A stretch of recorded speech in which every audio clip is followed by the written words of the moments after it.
that has arisen from an emergency general meeting of the Nigerian Medical Association, FCT, which held on the 16th of March 2024 at the Federal Medical Center, Jabi. It is that emergency Congress meeting was meant to address security challenges emerging in the FCT in the event of a kidnap of one of our members by name Dr. Mark Sampson Chama. The Nigerian Medical Association, FCT, after this meeting, took a very deep dissection of this event. And before I proceed, ladies and gentlemen of the press, let me take you through the sequence of events that happened. It was on the 10th of March 2024. It was precisely by 8:30 p.m. on the Sunday night. Dr. Mark Sampson Chama was on his way back from work around 8:30 p.m. When he stopped over somewhere along Airport Road here in the FCT, and he was kidnapped by a group of men numbering about 7 who swooped on him, overpowered him, and bundled him into the bush.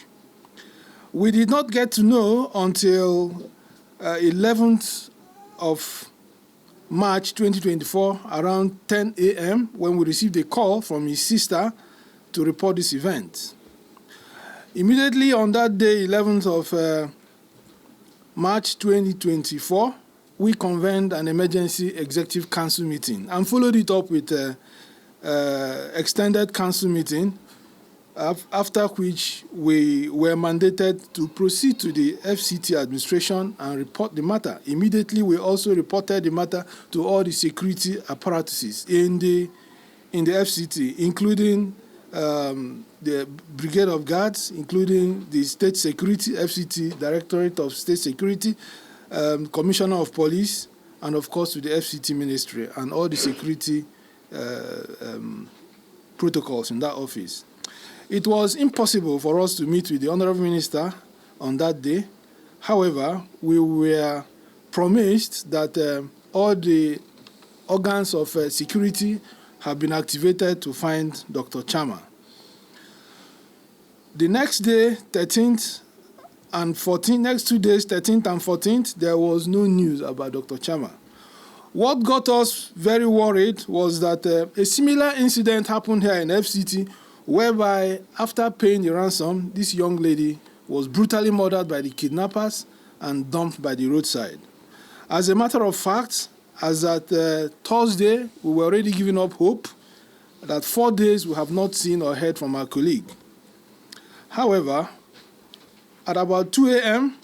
on Thursday, the 14th of March 2024, we received a news that Mr. Chama, Dr. Chama, could be released, but that we should approach the spot, a certain spot at Airport Road, to pick him up.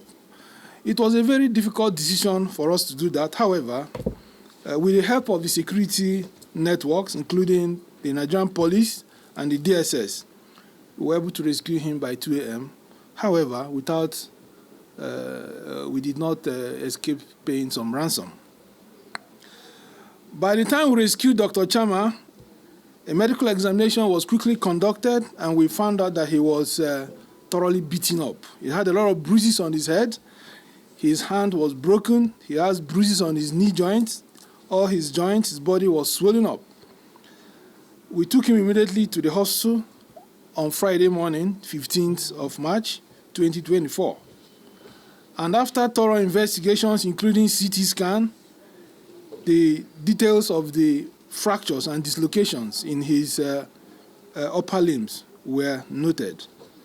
And quickly, arrangements were made to have him undergo surgery. He had surgery on the same day, and on the 17th of March, he was discharged from the hospital. He's recuperating at home. It is important for us to go through this sequence of events The week starting 10th of March and ending 17th of March was a very difficult moment for us here in the NMA FCT, because we were faced with this challenge, which was not very common for us here in the FCT. That necessitated this emergency Congress meeting, which was attended from different affiliates in the FCT.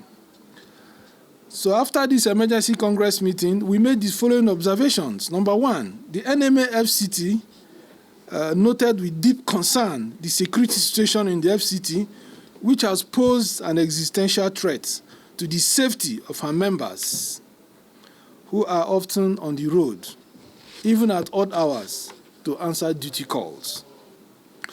The NMA FCT Congress decried the delays of the Honorable Minister of FCT in meeting with her leadership, especially during this difficult moment when our member was held in captivity with no communication coming from him.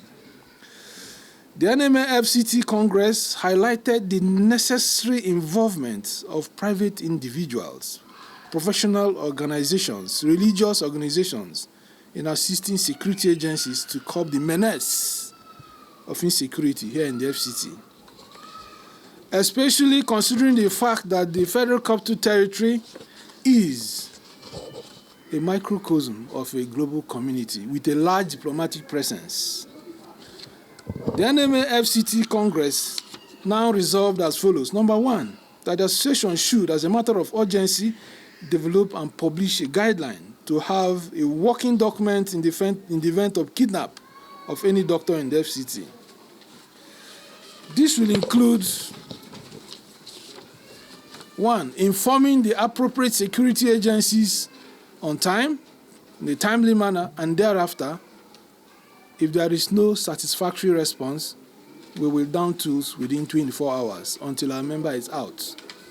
Number two, the emergency general meeting advised that all her members should be more security conscious by adopting measures that will make them less targeted by kidnappers and other criminals. These include, one, to go home before nightfall, reduce movement at night, change the way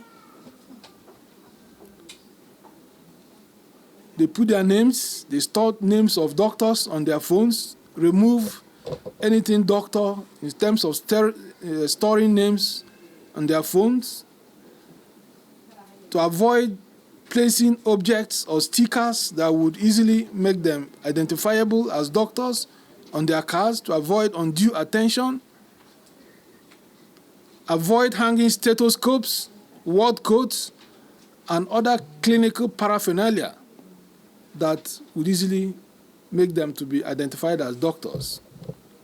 The NMFCT should organize, and that's what we're doing today, press conference to address this matter and bring this worsening security situation in the FCT to the fore, and to pass a message to the general public that the Federal Capital Territory is presently infiltrated with kidnappers.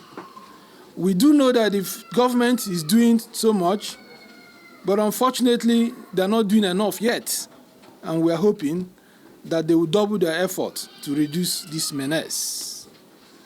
The NMA FCT were appealing to managers of different hospitals, both FCTA hospitals and the federal government hospitals, to ensure that doctors are living close to the hospitals where they work.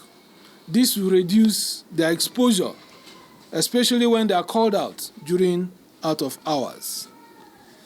The NMFCT were in the process of liaising with other professional bodies like the Nigerian Bar Association, Nigerian Union of Journalists, so that we can have a robust collaborative effort towards creating and sustaining the awareness and stamping out this expanding menace of kidnap, one chance, and illegal abduction here in the FCT.